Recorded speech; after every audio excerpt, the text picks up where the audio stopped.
Respected chairperson of the program, honorable chief guest, all the invited special guests and dignitaries present here, respected teachers, my dear friends and all my brothers and sisters. Today we are gathered in the grand occasion of 6th annual function day of Pokhara Vigyan Tatha Pravidhi Campus and Regional College of Health Science and Technology. First of all, I am very glad to stand in front of you and would like to give many congratulations to the college for the completion of its successful 6 and INGO like LIVER, and it has also been conducting the programs like food activism. The programs like eloquence competition help to flourish the inborn capacity that are present in the students, whereas the programs like food activism has been creating the awareness among the people towards the food safety and security that people must be. In our society, I would like to talk something about food, the interest of technology by making a circle unit. In these 3 years of establishment, NEPSA has really risen itself not only in Pokhara but in all Nepal. In all these activities, the management of Pokhara Vigyan Tatha Pravidhi Campus has been the crucial role. We are working together by making the symbiotic relationship to give the synergistic effect. Once again, I would like to give a bunch of thanks to the Management Committee of Pokhara Vigyan Tatha Pravidhi Campus and Regional College of Health Science and Technology. Hope this coordination will be more strengthened in the coming days and the fragrance of this relationship will flourish in all Regional College of Health Science and Technology as well as Pokhara Vigyan Tatha Pravidhi Campus and in all Nepal. At last, and Student Welfare Association also. By saying this, I would like to sign off this from this stage. Thank you. धन्यवाद स्मिता दिदी, उहाँले चाहिँ नै नेप्साका गतिविधिको बारेमा हामी सबैलाई अवगत गराइदिनु भएकोमा म उहाँलाई फेरि पनि धन्यवाद दिन चाहन्छु।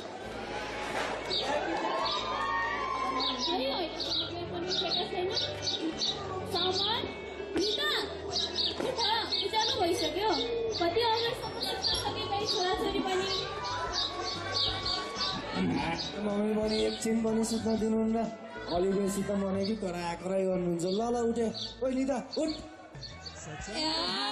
म त धेरै बेर सुत्ने थिएँ, मलाई भने एकछिन सुत्न दिन जा, म आइहालेँ। ल 7 बजिसक्यो, होमवर्क पनि भ्याएका छैनन् होला, छिटो होमवर्क भ्याएर खाजा खान आऊ। ल ल आइहाल्यौँ।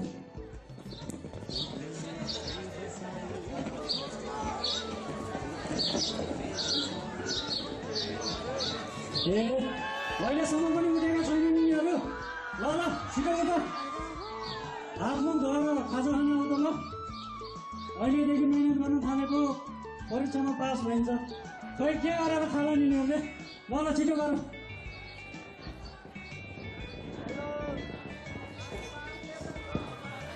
रमिला, ए रमिला, खाना पकायो? ल छिटो गर न, आज मलाई छिटै जानु छ विद्यालयमा। हजुर पाक्दै छ।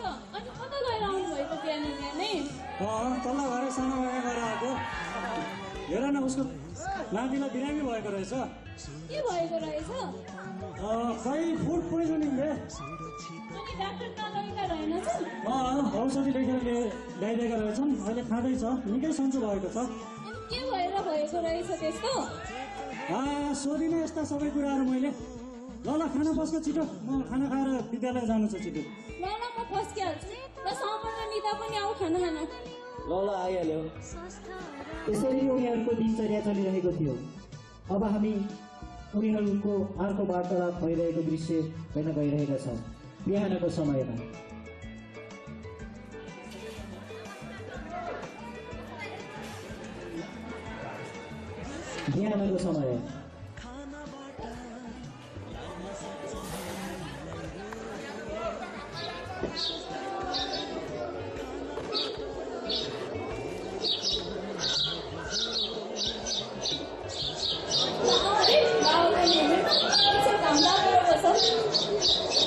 हुन्छ मम्मी। सबै साथीहरू जानु भनेको सबैले भनेको रहेछ क्या। पर्दैन खालि मसँग मात्रै किचिज गर्छ बाबासँग केही बोल्नु छैन मम्मी जान नदिनु है यो चाहिँ जहाँ पनि जाने मलाई चाहिँ कहीँ जान नदिनु रे जानु पर्दैन कतिजना होला र खालि मसँग मात्रै झगडा गर्ने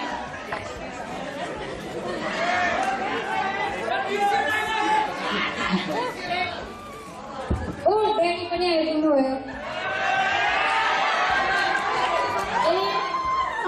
आउनुभयो म भर्खर घुमेर आएको ए यो समर महोत्सव जान्छु भन्दैछ पठाउँछ यसलाई देऊ न त जान सानो सानो बाबुहरू हुन् खेल्ने घुम्ने उमेर नै हो नि जान देऊ न त कति सजिलै जाऊ भन्नुहुन्छ है केही मतलब छैन छोराछोरी कस्तो बानी बेहोरा गरेर बसिरहेका छन् कस्तो साथीको सङ्गत छन् त्यति सोच्दै नसोचिकन पठाऊ भन्नुहुन्छ है तिमी सधैँ छौ नि त यस्तो विचार गर्नको लागि कति भ्याउनु म मात्रै भएर हुन्छ त बाउ भएपछि आफ्नो जिम्मेवारी पनि त पुरा गर्न सक्नु पर्यो नि शिक्षकले बिहान उठ्यो गयो एकैचोटि सुत्ने बेलामा आयो छोराछोरीको केही मतलब छैन चिनेछ केटाकेटी बिग्रिलाने भन्ने सम्झाउने पढाउने बुझाउने केही छैन खालि बेलुका आउने बस्ने केही मतलब छैन है छोराछोरीको श्रीमतीको तिमीलाई थाहा छँदैछ नि त रात दिन नभने म यो घोटिएको कसको लागि तिनीहरूकै भविष्यको लागि त हो नि जे होला राम्रै होला नि त रमाइलो गर्न पनि दिनुपर्छ भविष्य मात्रै भनेर हुन्छ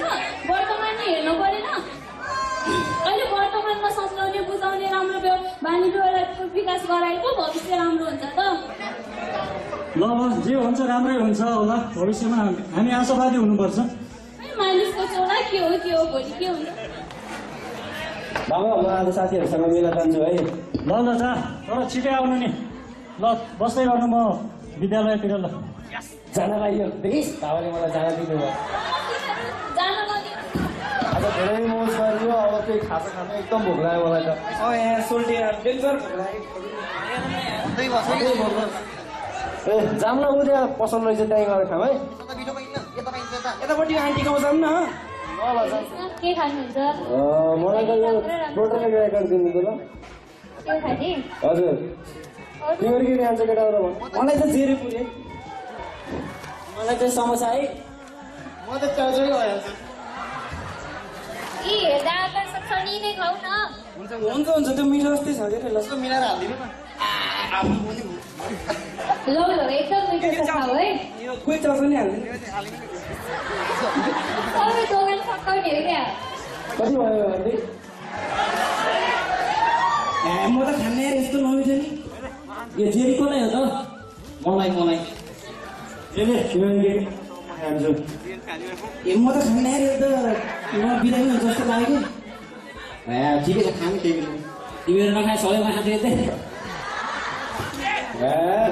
बिरामी सबै पैसा सबै मैले दिनु तपाईँले खान्छ ल किन्दै लैजाउँ सबै खाऊ हामी अगाएँ ल कोही खाँदैन हामी खान्न केही पनि अन्त खाले खाइदियो त्यो छोरी खाना मात्रै चल्दै सधैँ अब धेरै खाइयो केटा मोज गरियो अब जाऊ है कहाँ जाने कुरा गरेको अझै घुम्न बाँकी छ नि मेलामा बल्ल त आएको सुतेर रिस गर्छकै जानुपर्छ कहाँ जाने कुरा गरेको सुतेर हैरान गर्छ म गएँ एकछिन बसेर जान्न त छुट्टै ल्याङ गर्छ कि बस्नु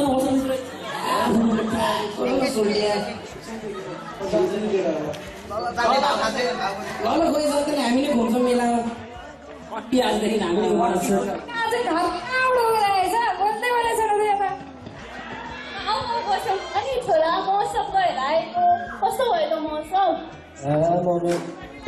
कस्तो भइरहेछ अब के भन्नु दुखेको नै पेट पहिला अघिनिबाट दुखिरहेको थियो सन्चो हुन्छ कि भनेको सन्चै भयो कति गाइस मलाई छोडेर गर्नु होइन यस्तै हुनाले त बिरामी भएछ एकछिन त हल्ला नगरी बस्छ न के भयो बाबु तँलाई ल बाबा पनि हुनु नै के भयो फेरि खै मैले अघिनिबाट पेट दुखिरहेको छ टाउको पनि दुखेको छ भमिट गर्छ कस्तो कराइरहेको छु के भयो त यस्तो अरू दिन त यस्तो हुन्थेन त जल्दी त पानी लिएर आउँदाखेरि तातो पानी यहाँ यस्तो दुश्मनलाई नि पानी ल्याउनु पर्ने भयो म फोन गरिहाल्छु बाबालाई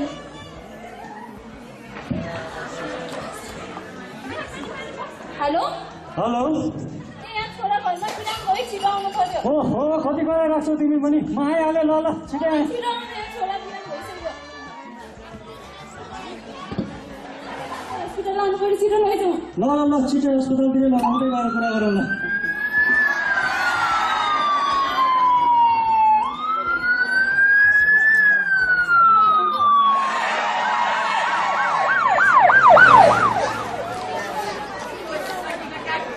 नमस्कार डाक्टर साहब, के भएको रहेछ यसलाई?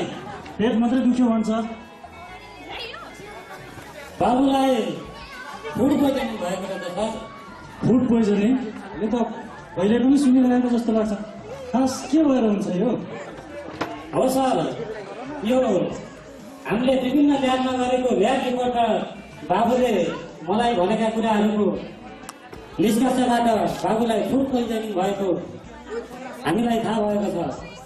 हिजो बाबु मेलामा गएर फर्किने क्रममा विभिन्न किसिमका खानेकुराहरू खाएको रहेछ, त्यही भएर सायद खराबी भयो होला। त्यसो भने के गर्दा राम्रो होला त यसलाई? हो सर, हामीहरू बजारमा देखिएका रङ्गीन खानेकुराहरू, प्रशोधन नगरिएका खानेकुराहरू, ख्याल नगरिकन मिति सकिएका खानेकुराहरू खाने गर्छौँ। यसैले नै हामीलाई विभिन्न समस्याहरू आउँछन् र यस्ता बालबच्चाहरू पनि बिरामी भइरहन्छन्। हो, केटी हुन्, यिनीहरूलाई थाहा छैन, तैपनि सम्झाउने काम त तपाईँ हामीहरूकै हो। तैपनि अहिले मैले औषधि लेखिदिएको छु, त्यो लगेर बिहान बेलुका नबिराई खानुहोस्, 1 हप्तामै निको हुन्छ। औषधि खाएपछि त सन्चो हुन्छ होला नि डाक्टर साहब? हुन्छ नि, हाम्रो कामै निको गर्ने त हो नि। हस् त डाक्टर साहब, धन्यवाद। हस्, नमस्कार। बिजी नै छु। आज काका काकीलाई धेरै समयपछि भेटियो। घर पनि नजिकै छ, घरतिरै गएर कुरा गरौँ न। जाने त्यो घरमा? हुन्छ, जाउँ न त, नजिकै रहेछ। एकछिन बसौँ, बाबु पनि बिरामी छ।